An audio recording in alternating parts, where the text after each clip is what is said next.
जादुई हथौड़ा। गोरखपुर गांव में एक गोपाल नाम का लोहार रहता था।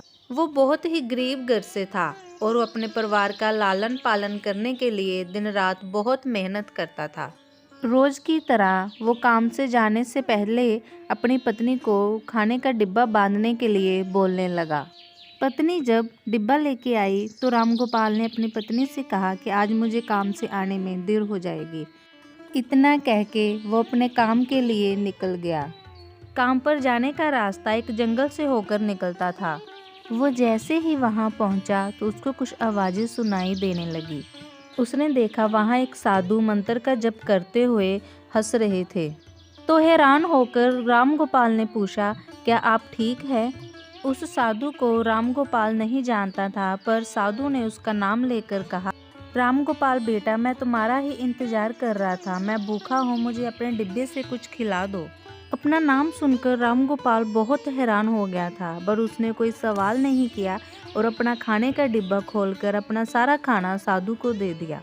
देखते ही देखते साधु बाबा ने वो सारा खाना झट से खा लिया। सारा खाना खाने के बाद साधु ने कहा, बेटा मुझे माफ़ करना, मैंने तुम्हारा सारा खाना खा लिया है। राम गोपाल ने कहा, कोई बात नहीं बाबा, मैं काम के लिए बाजार जा रहा हूँ, मैं वहीं पे कुछ खा लूँगा। ये सब सुन के साधु बहुत खुश हुआ और राम गोपाल को उसने एक जादुई हथौड़ा दे दिया। तो राम गोपाल बोला, मेरे लिए आपका आशीर्वाद ही काफ़ी है, मैं इस हथौड़े का क्या करूँगा, इसको आप ही रख लो।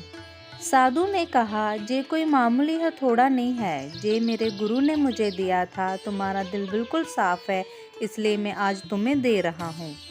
इतना कह के बाबा वहाँ से अदृश्य हो गए और राम गोपाल हथौड़ा लेके अपने काम पे चला गया। काम करने से पहले उसने सोचा, क्यों ना मैं आज इस हथौड़े से ही अपना काम शुरू करता हूँ। जैसे ही उसने लोहे के बर्तन पर अपने हथौड़े से चोट मारी तो वो पीतल का बन गया। राम गोपाल समझ चुका था कि ये कोई मामूली हथौड़ा नहीं है, ये सच में एक जादुई हथौड़ा है। जादुई हथौड़े से राम गोपाल का काम जल्दी खत्म हो गया और वो उसको अपने साथ अपने घर ले गया। इसी तरह राम गोपाल जल्दी काम खत्म कर लेता था और कई बार ज़्यादा बर्तन बना के अपने गांव के लोगों में भी बेचने लगा। अब धीरे धीरे उसके घर के हालात पहले से कुछ ठीक होने लगे।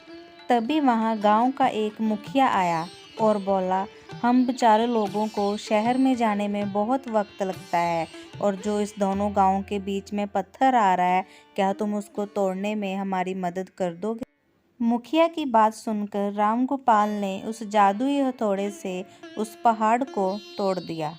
पहाड़ तोड़ने के बाद लोहार सीधा साधु के पास जाता है, क्योंकि उसको लगता है कि इससे मेरा काम तो जल्दी हो रहा है, बट मुझे कोई फ़ायदा नहीं हो रहा।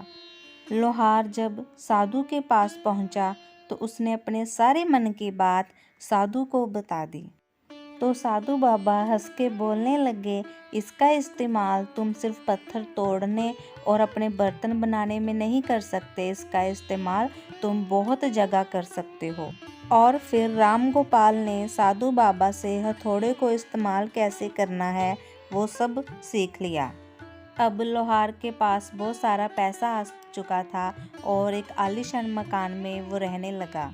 इस कहानी से हमें ये सीख मिलती है, चाहे वस्तु हो या दिमाग, इसका इस्तेमाल हमें अच्छे से करना चाहिए और साथ में ही अपने पास मौजूद सामान का मोल समझना बहुत ज़रूरी है।